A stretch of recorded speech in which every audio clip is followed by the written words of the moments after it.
সেটা হলো মুনাফিক মিথ্যুক। একথা কে বলেছে? আল্লাহর নবী বলেছে সাল্লাল্লাহু। এই হাদিসটা বর্ণনা হচ্ছে সাঈদ ইবনুল মুসাইয়িব রাদিয়াল্লাহু আনহু থেকে। আচ্ছা, আরেকটু সহজ করে দেই, আরেকটু সহজ করে দেব। রাগ করতেছেন দেখছেন, আমি বলছি না রাগ করবেন, ওয়াল্লাহি স্বাভাবিক। এইখানে বসে থাকা 80 জনের বিরুদ্ধে যাচ্ছে, অনেকে ঈশান নামাজই পড়ে নেই, ওয়াজে আসছে। তো তাহলে আমি মনে হয় এখন বলছি যে ঈশান নামাজ কেন পড়েন নেই, ওয়াজে আসেন, এরকম বলছি নাকি এখানে কথা বলতেছি যাতে ফজর থেকে নামাজ শুরু করেন? কোনটা?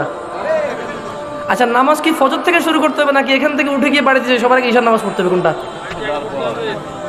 এটা তো স্কুল না যে আজকে ছুটি হয়ে গেছে, এটা তো স্কুল নয় আমার ভাইয়েরা যে আজকে ছুটি হয়ে গেছে কালকে থেকে যাবেন। এটা নামাজ।